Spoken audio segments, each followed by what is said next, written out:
Hello, hope you are having a good day. Let's look at the top crypto news from across the world. First up, NASA offers $70,000 for the best Martian Metaverse design. NASA is currently on the lookout for ambitious and innovative programmers who can come up with the best design of the epic Martian Metaverse for a hefty prize of $70,000. Elon Musk believes a Mars coin will be minted, and NASA now wants to create this Martian Metaverse. Everything seems to revolve nowadays around Mars. The Mars XR Challenge is an initiative founded by the U.S. Space Agency in partnership with Buendia and Epic Games. The challenge is geared towards game and app developers who want to contribute in creating immersive experiences around the Martian Metaverse, with the integration of virtual reality, XR.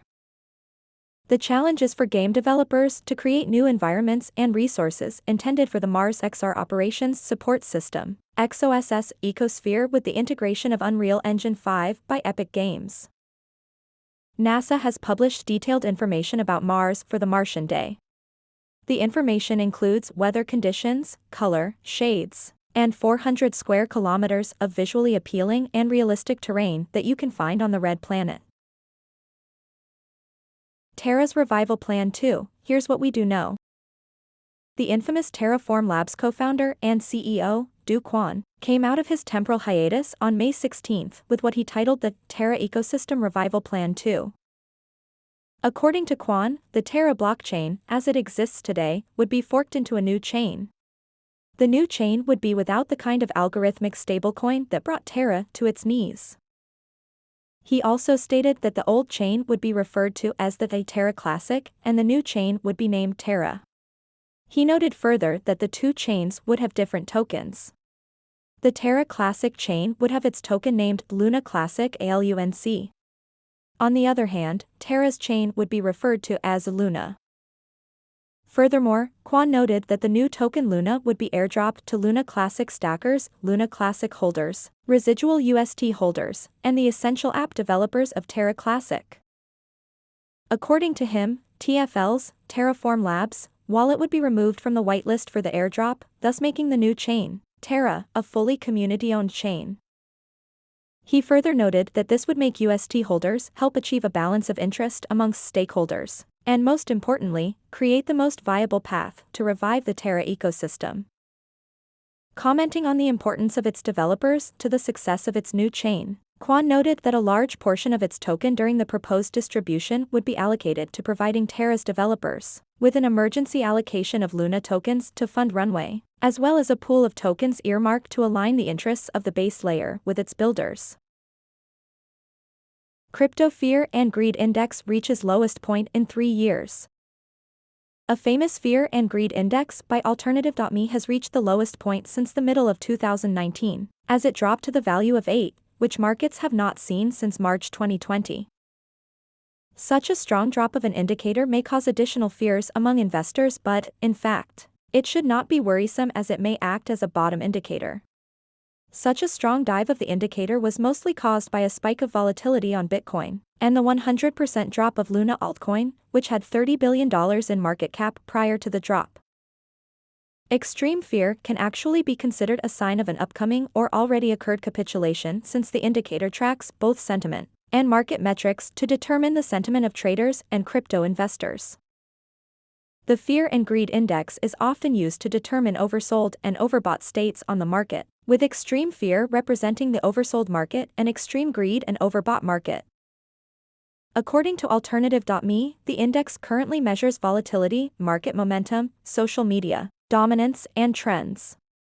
Volatility and market momentum represented by volume have the most impact on the indicator. Global financial regulators will discuss crypto at G7. Central bank governors and finance ministers from the Group of Seven, or G7, are reportedly planning to discuss the regulation of cryptocurrencies. According to a Tuesday report from Reuters, Bank of France Governor François Villeroy de Galha said representatives from the United States, Canada, Japan, Germany, France, Italy, and the United Kingdom will likely speak on issues related to a regulatory framework for cryptocurrencies at a meeting in Germany's cities of Bonn and Königswinter starting on Wednesday. Villeroy reportedly said that the recent crypto market volatility likely referring to some stablecoins depegging from the US dollar and prices of major tokens dropping, had been a wake-up call for global regulators. Europe paved the way with MiCA, said Villeroy at an emerging markets conference in Paris, referring to the European Parliament's legislation aimed at forming a regulatory framework on crypto. We will probably discuss these issues among many others at the G7 meeting in Germany this week. The Bank of France governor added in a speech to the Emerging Market Forum in Paris on Tuesday, crypto assets could disrupt the international financial system if they are not regulated, overseen and interoperable in a consistent and appropriate manner across jurisdictions. Robinhood plans Ethereum wallet with DeFi, NFT trading, and no user gas fees. Robinhood is wading deeper into the world of crypto, announcing on Tuesday that the company is building a standalone, non-custodial wallet that will give customers full control over their crypto assets. The company is currently in the process of rolling out wallets to millions of users, but those wallets, so-called custodial wallets, are managed on the back end by Robinhood.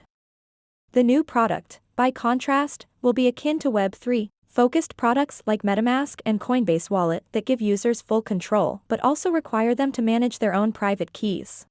According to the company, the forthcoming wallet will let users trade and swap crypto with no network fees, access DeFi services, and store NFTs. In an interview with Decrypt, Robinhood's crypto CTO Johan Kerbrat said the new wallet will seek to replicate the no-fee model for which the company is known. It's not clear for now how exactly Robinhood will achieve that, given that, in the case of the Ethereum blockchain especially, users typically must pay significant fees, sometimes over $100 at times of high congestion, to ensure their transaction is processed. According to Kerbrat, part of Robinhood's solution will entail partnering with liquidity partners to get the best price, but he didn't elaborate further. Thank you for joining us today. If you like the video, please hit like and subscribe to the channel to stay up to date with Crypto World.